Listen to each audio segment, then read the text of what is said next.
Ang pinroblema mo pamasahe, Opo pa. mula Manila to Nueva Ecija, 1,000, Opo. 2,000, Opo. 3,000. Meron tayong isang bisita ngayon, talagang lumapit to.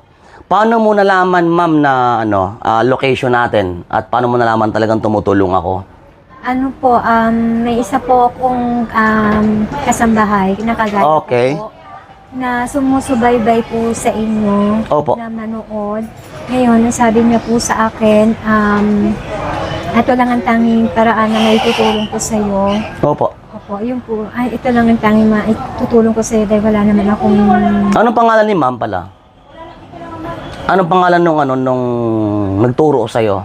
Jezebel po. Gisabel, ayan. Shoutout sa'yo. Pumunta ka last time na dito? Opo, pumunta po ako dito, nagkasakali po ako.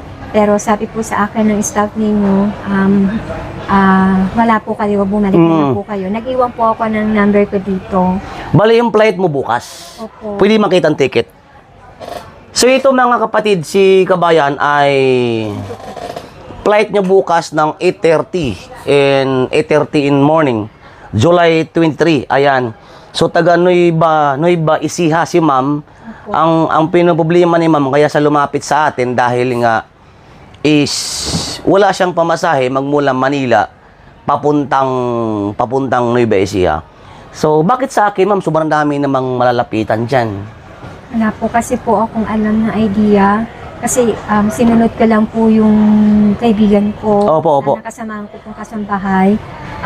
Sinabi niya po sa akin walang nasama kung ikaw ay lalapit. Sabihin mo lang yung problema mo. Kasi sabi niya po talaga sa akin, kayo po talaga ay mapanggawang gawa. Marami Opo, na po kayong natulungan. Actually, ma'am, ako talaga is I don't have any sponsor talaga eh. So, tumutulong lang talaga ako, sabot talaga ng aking makakaya. Kasi, una-una sa lahat, yung business natin, itong small business natin is talagang hindi ganun kalakihan ang tubo natin dito kasi talagang bagsakan talaga ang ating mga paninda. Pero, tuloy-tuloy pa rin ang pagtulong ko since day one hanggang ngayon, hanggat meron talaga ako. So, especially talaga dun sa ating mga kababayan na tulad mo, na nagtrabaho talaga sa loob ng bahay, hanggat kaya ako, hanggat meron ako, tumutulong ako na sa abot na aking makakaya. So, ito mga kapatid, legit naman, meron siyang ticket dito. Dito ang kanyang apelyido, Bermas. July 23, ayan. Ang kanyang departure is 11:35 AM in the morning. So, kailangan 8:30, nandun ka na sa airport, no? Babalik ka pa ng Kuwait. Hindi po. Tama? Opo. Ay, Kasi hindi. dalawang biyahe po. Dalawang biyahe pala to, sorry. Opo, dalawang biyahe. May stopover pala. Okay. Okay, sorry. Ayan. So, ang tanging magagawa ko siguro, madam, kung ang pinoproblema is yung pamasahe mo, una-una, akin yung backpack, langga, please. Unang-una sa lahat, ayan. Kasi, yung backpack, ayan pala. Unang-una, nakita ko yung bag mo, medyo maliit, no? So, bigyan kita ng, bigyan kita ng backpack dito. Ayan. Bigyan kita ng backpack. Ayan, sayong-sayo to. Unang-una sa lahat, sayong-sayo to. Ayan. Ayan, so ano to? Malaki na to. Tapos pwede mong gamitin yan. Kaya pwede kasya nga rito sa loob yan eh. So, sayong-sayo yan. So, dito mo ilagay mo na sa baba. Opo, thank you po. So, ayan. Salamat. So, wala ka ng balak bumalik dito sa bansang Kuwait. Wala na. Ala na po, sir. Ito na po siguro yung... Ilang taon ka na ngayon? Ano po? Edad po? Magpo 46 na po ako this coming August 15. 46. Opo. So, ilang taon inabot mo sa bansang Kuwait? 1 year and 4 months po ako dun sa amo ko. Kasi hindi na po nila tinuloy yung kontrata ko kasi nga po sakit po ako. Okay. Sinasakit na Okay. po yung back sa Okay. kapit. So, ang pinobulima mo pamasahe, Opo po. mula Manila to Nueva Ecija, ang pamasahe dyan, around 800 no, o 600 ata. Opo. Last time kasi, I think last week kasi, is meron, nag-online selling ako. So meron tayong mga kababayan na miners, ang binayad sa akin piso. Tingnan mo to. Problema mo, 600 lang, di ba? So, ito. Opo. Ayan. Okay. Kamay mo, dali. 1, 1,000, Opo. 2,000, Opo. 3,000, Opo. 4,000, Opo.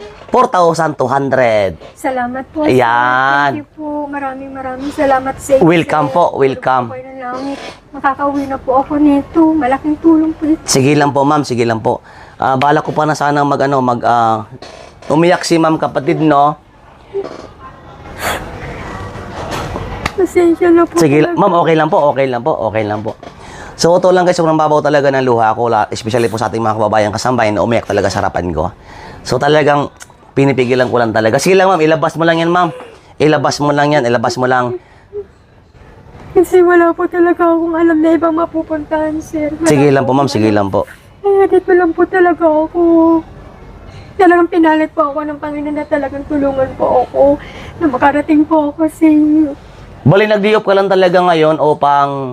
Opo, para po makalapit po ako sa inyo. Yun po talaga pakay ko para makahingi po ako ng tulong para makauwi po ako sa amin. Opo, opo.